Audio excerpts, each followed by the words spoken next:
imposible desplegar las definiciones de inhabilidades sin antes contextualizarnos y conceptuarnos en la palabra inhabilidad. Vamos a hablar primero de las inhabilidades generales, es decir, las que recaen frente a todos los servidores públicos, y pues vamos a traer a colación a el magistrado Carlos Gaviria, que en paz descanse, en donde a través de la sentencia C-558 de 1994 nos dice que las inhabilidades son aquellas circunstancias creadas por la Constitución o la ley que impiden o imposibilitan que una persona sea elegida, nombrada, designada, delegada, encargada para un cargo público, y en ciertos casos impiden que la persona que viene vinculada al servicio público continúe en él, y tiene como objeto primordial lograr la moralización de la idoneidad, la probidad, imparcialidad y eficacia de quienes van a ingresar o ya están desempeñando empleos públicos. De modo que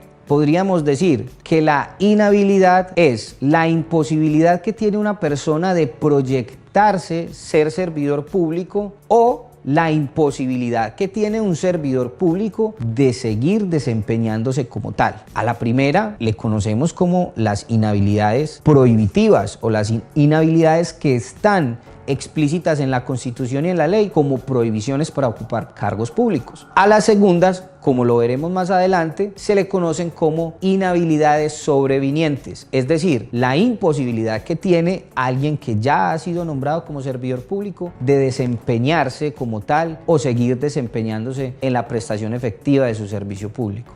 Dicho esto, entonces démosle una mirada a las características de inhabilidad. Es importante establecer dogmáticamente cuándo estamos nosotros frente a una inhabilidad. Entonces, ¿cómo nace a la vida jurídica una inhabilidad? Primero, una limitación. Segundo, una taxatividad, es decir, que esté descrita dentro de la Constitución y la ley. Y tercero, unos requisitos negativos. Dentro de las limitaciones tenemos entonces que cuando vamos a estar al frente de una inhabilidad, siempre nos vamos a encontrar como la expresión para ocupar un cargo público o no podrá ser designado o nombrado en un cargo público. Podemos decir que esas limitaciones también pueden generarse respecto de la continuidad del cargo. Es decir, que la prohibición puede encontrarse tanto para la proyección de la ocupación del cargo público, bien sea porque estoy proyectando ser alcalde, estoy proyectando ser concejal, estoy proyectando ser personero y me inscribo al concurso público de méritos,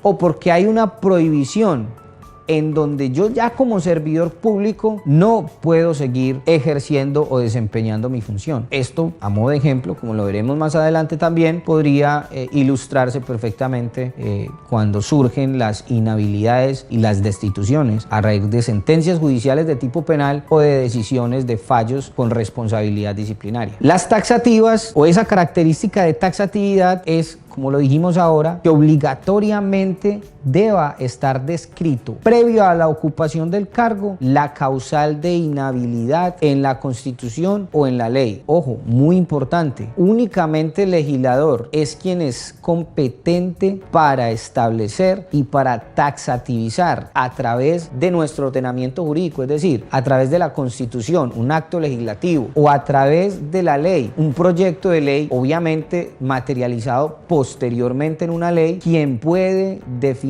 quiénes son las personas que no pueden ocupar cargos públicos derivadas de las causales de inhabilidad. ¿Esto qué quiere decir? Que el reglamentarista o el reglamentario, es decir, la persona que no hace parte de la rama legislativa de nuestro poder público, no puede crear causales de inhabilidad. Muchas veces me he encontrado en plantas de cargos de varios municipios que generan causales de inhabilidad que no están contempladas en la Constitución política o la ley. Esto claramente es un acto administrativo que es completamente contrario a nuestro ordenamiento jurídico. Por tanto, los requisitos para ocupar cargos públicos se predican bien de la capacidad jurídica que tiene el potencial servidor público, mas no pueden nutrir o integrar este régimen de inhabilidades para la ocupación o permanencia en los cargos públicos. Y los requisitos negativos, como última característica, son los hechos o circunstancias circunstancias o los antecedentes que debe tener la persona o que tiene la persona al momento de integrarse al servicio público. Pues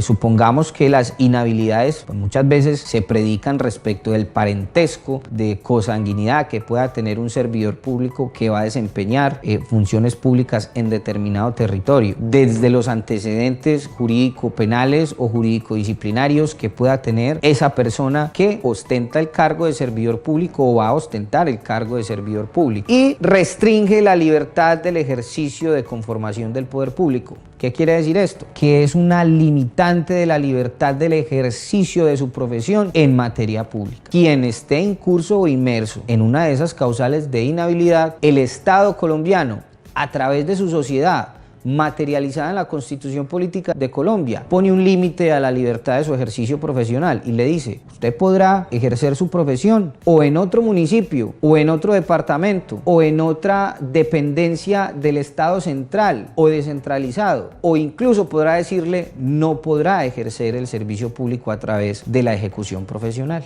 Ahora bien, en el campo de estas inhabilidades generales, ya definidas como las inhabilidades que operan para todos los servidores públicos, tenemos entonces la Constitución Política como norma de normas o norma superior, que es la que nos va a empezar a mostrar cuáles son esas causales de inhabilidad. Tenemos entonces el artículo 122, un artículo supremamente hermoso e importante para poder definir todo lo que es el contexto de inhabilidades. Cuando nosotros abrimos la Constitución y nos adentramos o nos acercamos a este artículo que establece la función pública, dice: ningún servidor público entrará a ejercer su cargo sin prestar juramento de cumplir y defender la Constitución y desempeñar los deberes que le incumben, y los incisos subsiguientes que también hablan de estas causales de inhabilidad. El punto de partida de la inhabilidad es el juramento. El juramento es lo que hace que el servidor público manifieste su compromiso con la sociedad. Muchas veces, y lo han visto ustedes, las inhabilidades, aunque incluso esté un servidor público o un ciudadano con miras o proyección a ocupar un cargo público, aunque esté incurso en una de las causales de inhabilidad, sigue ocupando o desempeñando un cargo público. Para esto es importante el juramento. Cuando se va a tomar posesión del cargo, usted jura cumplir los mandatos constitucionales y legales que le imprime este ordenamiento jurídico al desempeño de su servicio público. De manera que una vez usted incumpliendo ese juramento y ocupando un cargo público al cual usted sabe que no puede ocupar por estar inmerso en una de sus causales, pues entonces es este mismo juramento el que va a entrar a ser protagonista en la razón de la decisión de la nulidad de su elección como servidor público, o incluso en una sentencia condenatoria de carácter penal o un fallo con responsabilidad disciplinaria. Entonces, este juramento, cuando el servidor público lo toma, es porque está diciendo: estoy totalmente preparado y estoy totalmente habilitado para ocupar el cargo que hoy el Estado colombiano me provee a través de este acto de nombramiento. Este mismo artículo 122 nos define en el inciso modificado por el artículo 4 del Acto Legislativo 01 del 2009 que, sin perjuicio de las demás sanciones que establezca la ley, no podrá ser inscrito como candidato a cargos de elección popular, ni elegidos, ni designados como servidores públicos, ni celebrar personalmente o por interpuesta persona contratos con el Estado, quienes hayan sido condenados en cualquier tiempo por la comisión de delitos que afecten el patrimonio del Estado, o quienes hayan sido condenados por delitos relacionados con la pertenencia, promoción o financiación de grupos armados ilegales o delitos de lesa humanidad, o por narcotráfico en Colombia o en el exterior. Este inciso del artículo 122 hay que analizarlo a profundidad, porque estas inhabilidades que aparentemente pueden ser inicialmente planteadas para cargos de elección popular, más adelante el mismo constituyente nos trae a colación que no podrán incluso no solo ocupar el cargo de elección popular, sino también contratar con el Estado, bien sea por él o por interpuesta persona. Entonces, primero, dice: sin perjuicio de las demás sanciones que establezca la ley. Esta expresión es supremamente importante porque el constituyente nos está indicando que está facultando al legislador para que el legislador promueva también de manera específica más causales taxativas de inhabilidad. ¿Esto qué quiere decir? Que ya entonces entramos en el campo de inhabilidades generales y también inhabilidades específicas. Las inhabilidades generales son las que operan o se pueden deprecar para cualquier tipo de persona que quiera ocupar un cargo público o incluso para las personas que ya ocupando los cargos públicos pues les impidan permanecer en el mismo. No podrá ser inscrito como candidato a cargo de elección popular. Hay dos momentos también de las inhabilidades para cargos de elección popular. Una es desde la inscripción, otra es desde la posesión. Este artículo 122 nos dice que no podrán ser inscritos, es decir, hay una inhabilidad incluso para plasmar la exteriorización de la voluntad que tiene esa persona de querer ocupar un cargo público de elección popular. Ya la sociedad, a través de la Constitución Política de Colombia, definió que ni siquiera podrá ser inscrito como candidato las personas que tengan estas calidades. Y más adelante dice, ni celebrar personalmente o por interpuesta persona contratos con el Estado. Es decir, que no solamente está prohibiendo el ejercicio público de manera directa, sino que también está imposibilitando que usted pueda apoyar la gestión del Estado a través de la suscripción de un contrato estatal, bien sea porque usted mismo lo pueda suscribir como persona natural o como representante de una persona jurídica o por interpuesta persona, es decir, porque si bien usted es el de la idea y es quien la va a desarrollar, pero la interpone mediante una persona que no está en curso en esas causales de inhabilidad, pero obviamente desde la realidad es la persona inhabilitada quien va a apoyar la gestión. Esto también lo prohíbe la Constitución. Siguiendo con el análisis del artículo 122, nos encontramos que el inciso siguiente nos indica que tampoco quienes hayan dado lugar como servidores públicos con sus conductas dolosas o gravemente culposas, así calificadas por sentencias ejecutoriadas, a que el Estado sea condenado en una reparación patrimonial, salvo que asuma a cargo de su mismo patrimonio, es decir, del servidor público infractor, el valor del daño. Esto es importante también analizarlo. El constituyente, obviamente por ser una norma de una proyección o un efecto irradiador general, pues muchas veces nos vamos a encontrar con nociones jurídicas abiertas o en blanco. La mejor forma de delimitar este tipo de normas constitucionales o de artículos constitucionales es entrando en un análisis detallado de cada una de ellas. Obviamente porque el tiempo no nos da, no podremos hacerlo completamente, pero por lo menos haremos o trataremos de compartirles un análisis hermenéutico de la norma para que ustedes tengan como insumo esta misma trayectoria al momento de interpretar cualquier norma constitucional o cualquier norma del ordenamiento jurídico en sentido amplio. Ahora bien, miremos entonces. Dice que tampoco quienes hayan dado lugar como servidores públicos con sus conductas dolosas o gravemente culposas. Esa conducta dolosa o gravemente culposa desplegada por ese servidor público que haya generado un daño patrimonial al Estado debe obligatoriamente estar plasmada en una sentencia ejecutoriada. Para esto tenemos que mirar entonces cuáles son las formas o las causales de que una sentencia quede ejecutoriada. Es decir, que no solamente ya se hayan agotado los recursos de ley, que ya haya definido o ya haya decidido el órgano de cierre y que además esta decisión haya sido notificada personalmente al infractor. Si no cumple ninguno de estos requisitos, pues esta inhabilidad todavía no podrá exteriorizarse o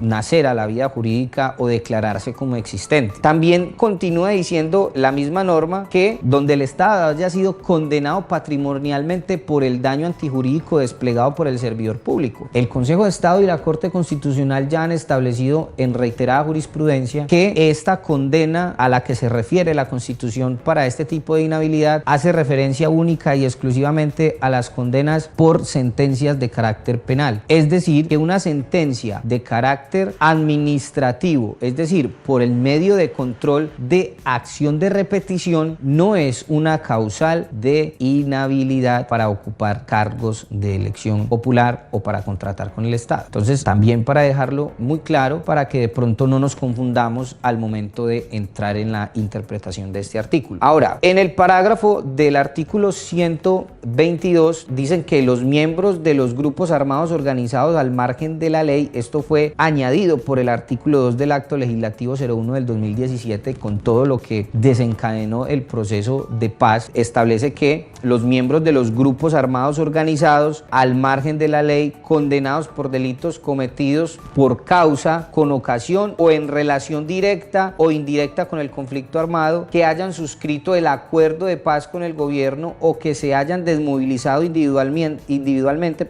siempre que hayan dejado las armas, se hayan acogido al marco de la justicia transicional aplicable en cada caso entre actos de la Jurisdicción Especial para la Paz en los términos de este acto legislativo. Es importante también establecer este tipo de inhabilidades porque la Constitución no solamente proyectó la posibilidad de ejercer cargos públicos aún cometiendo este tipo de delitos que están descritos dentro de la Ley de Justicia Especial para la Paz o el proceso de paz, sino que también por remisión constitucional nuestra jurisprudencia constitucional pues permite que no solamente hayan sido estas personas que se hayan acogido efectivamente a este proceso de paz, pudo haber sido un proceso posterior al proceso que lideró el doctor Juan Manuel Santos al momento de ocupar el cargo de presidente. Es decir, que también podemos hablar de personas como el doctor Álvaro Uribe Vélez, que también creó la Ley de Justicia y Paz, y los múltiples procesos de paz que se han venido desarrollando de ahí hacia atrás. Entonces, no solamente para quienes hayan participado efectivamente de ese proceso de paz, también para quienes hayan participado de unos posteriores o incluso para quienes se hayan desmovilizado y se hayan acogido a el marco de la norma de justicia transicional aplicable para cada época. Ahí el régimen de inhabilidad que establecimos con anterioridad, donde se decía que las personas que financiaban, apoyaban grupos al margen de la ley o cometían actos de lesa humanidad, pues estaban inhabilitados para ocupar cargos públicos. Recuerden que uno de los significados que se le da a la paz es la paz política. Esto obviamente visto desde el punto de vista de normas políticas. Esto genera que los participantes o integrantes de grupos subversivos quieran un desarrollo o una participación en política. Este acto legislativo, que es el acto 02 del 2017, entonces establece unos requisitos para que esas inhabilidades que ya establecimos con anterioridad pues puedan ser corregidas siempre y cuando la persona que ocupó alguna de estas filas subversivas pues se haya reincorporado a la sociedad y pueda libremente participar en política. También este artículo, hay que decirlo, proyectó incluso por subsunción constitucional desde la jurisprudencia constitucional que no solamente las personas que hayan participado de un grupo subversivo, llámese FARC-EP, llámese ELN o quienes se hayan desmovilizado individualmente o Autodefensas Campesinas de Colombia, etcétera, sino también personas particulares que hayan financiado de alguna manera estos grupos o incluso servidores públicos que hayan financiado estos grupos y que se hayan acogido a la justicia transicional. Es importante tener en cuenta que si usted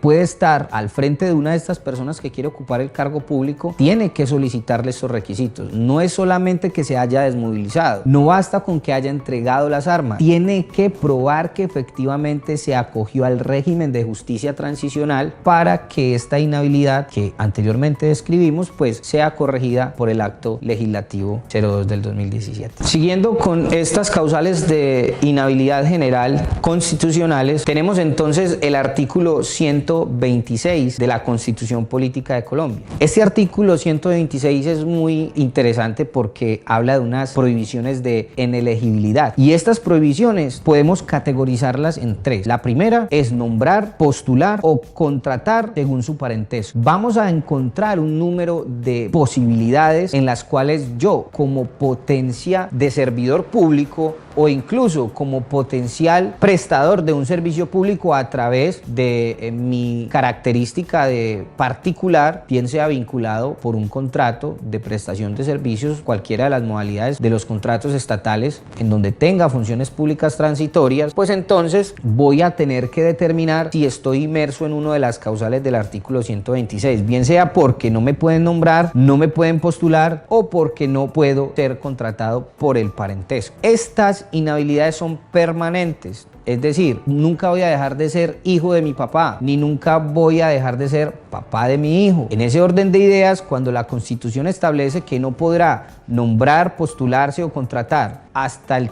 4º grado de consanguinidad, pues entonces no podré contratar ni a mi hijo, ni a mi nieto, ni a mi padre, ni a mi abuelo, ni a mis hermanos, ni a mis tíos, tanto de manera vertical, ascendente o descendente, como de manera oblicua o colateral, de manera ascendente y descendente. Es permanente pues porque este parentesco pues no va a dejar de existir. Ahora, el que sí puede perecer o sí puede dejar de existir es el parentesco de filiación y el parentesco de la cónyuge o el cónyuge, por obviamente una separación de cuerpos y materializada a través de una escritura pública de divorcio o una cesación de efectos civiles de matrimonio católico o una sentencia de un juez competente en donde establezca que efectivamente mi estado civil ha cambiado, o por lo menos que el vínculo filial con los parientes de mi esposa o mi esposo, o el vínculo de la sociedad patrimonial de hecho o la sociedad conyugal que creé con mi esposa, pues ha dejado de existir a causa de un divorcio o de una separación de común acuerdo. En este caso, pues ya tendremos entonces que esta sí puede cesar en el tiempo, pero las que son vinculadas por consanguinidad son permanentes y no van a cambiar. En el segundo inciso establecemos o podemos evidenciar la segunda característica. Dice, tampoco podrán ser nombrados ni postulados como servidores públicos. Esta característica es importante porque habla de los nombramientos de los servidores públicos y la postulación del servidor público. Es decir, no solamente para nombrar, sino también para postular el servidor público. Esto pasa mucho cuando, por ejemplo, en las corporaciones político-administrativas, muchas veces en las sesiones donde se va a cambiar de mesa directiva, se postula a un compañero o compañera del cabildo o de la corporación, bien sea asamblea departamental o consejos municipales, y se postula y pueden levantar la mano y hacer la proposición de postulación. Yo, Sebastián García, postulo al compañero Andrés Felipe para que ocupe el cargo de presidente del Consejo Municipal de determinado ente territorial. Acá hay una causal de inhabilidad para postular a ese servidor público. Y dice, tampoco podrán nombrar, pues ya sabemos que el nombramiento a través de un acto administrativo, ni postular como servidores públicos, ni celebrar contratos estatales con quienes hubieran intervenido en su postulación o designación. ¿De qué? De servidor público. Ni con personas que tengan con estas los mismos vínculos señalados en el inciso anterior. Recuerden que el inciso anterior establece que los servidores públicos no podrán, en ejercicio de sus funciones, nombrar, postular ni contratar con personas con las cuales tengan parentesco hasta el 4º grado de consanguinidad, segundo de afinidad, es decir, los segundos de consanguinidad de mi compañero o compañera permanente o cónyuge, y primero civil, o con quienes tengan o con quienes estén ligados por matrimonio o unión permanente. O sea, el cónyuge o mi compañero permanente, y el primero civil es el primero en adopción, bien sea mi padre adoptivo, mi hijo adoptivo. Y la tercera entonces son las inhabilidades por término. Estas inhabilidades por término pues perecen también en el tiempo, no son permanentes. Esto es muy común en las normas, cuando por ejemplo el concejal que no termina su periodo constitucional y que quiere o recibe una oferta atractiva de la misma administración pública para ocupar un cargo de libre nombramiento y remoción. Este servidor público que no termine su periodo constitucional va a tener una inhabilidad para ser contratado por el Estado durante 6 meses. Esto con ocasión al cargo que desempeñó con anterioridad a la ocupación del cargo futuro. El legislador y el constituyente han creado estas limitantes pues para que esa postura o esa postulación o esa investidura de servidor público que ostentaba anteriormente no entre a chocar intereses o a generar conflictos de la misma categoría con el nuevo cargo público que va a desempeñar. Miren que este tipo de inhabilidad es perentoria. La norma establece que sea por un tiempo determinado, 1 año, 6 meses. Es Es decir, que pasado ese tiempo, ese servidor público que se desempeñó en un cargo público puede nuevamente ser llamado a ocupar cualquier cargo público o puede ser participante de cualquier concurso o convocatoria pública para ocupar un cargo público. Siguiendo con estas causales de inhabilidad constitucionales de inelegibilidad, tenemos entonces en el artículo 179, numeral 8, que nadie podrá ser elegido para más de una corporación o cargo público, ni para una corporación y un cargo público, si los respectivos periodos coinciden en el tiempo, así sea parcialmente. Esto nos indica que un servidor público, por ejemplo, que haya sido elegido como concejal, no podrá ocupar al mismo tiempo la mesa directiva o incluso la pertenencia a una corporación de igual o similar característica. Esto porque hay una prohibición expresa, que lo veremos más adelante en la Constitución, y es que ningún servidor público se le es permitido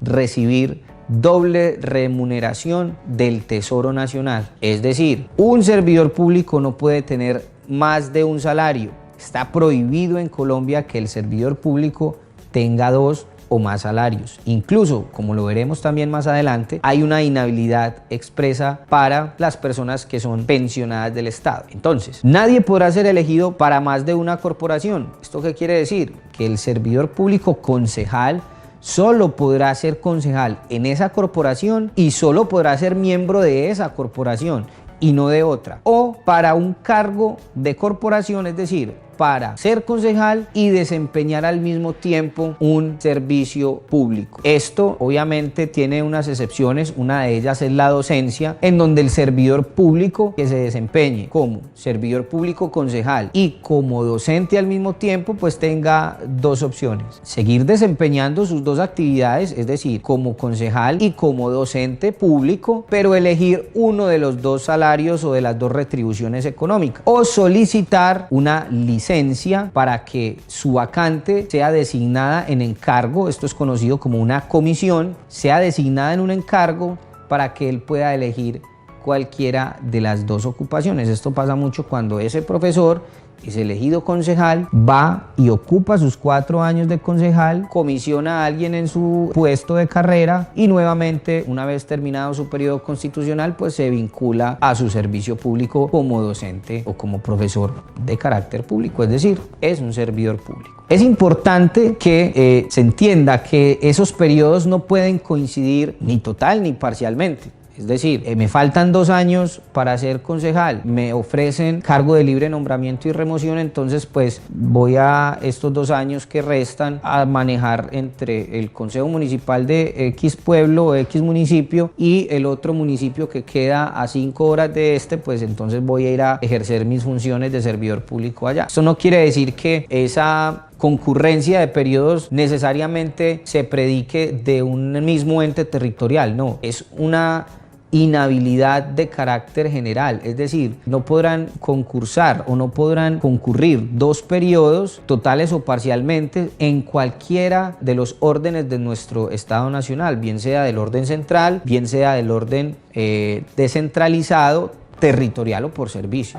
Hay un artículo particular que es el artículo 272 de la Constitución, inciso 11, que se ha, digamos, establecido o se ha interpretado erróneamente creyendo que es una inhabilidad de carácter específica porque habla del contralor. Realmente, digamos, si bien es una inhabilidad que va dirigida a una característica especial de un cargo que haya ocupado un servidor público de manera directa y de manera concreta, que es el cargo de contralor departamental, pues la inhabilidad en sí misma recae frente a la elegibilidad de un cargo futuro, que es el cargo de alcalde. Vamos a mirar por qué esta inhabilidad es general. Dice el artículo 272, quien haya ocupado en propiedad el cargo de contralor departamental. Ojo, la Constitución ya establece que la ocupación de ese cargo debe ser en propiedad, es decir, que se haya ocupado o se haya llegado a ese cargo conforme el ordenamiento jurídico establece que se debe ocupar el cargo,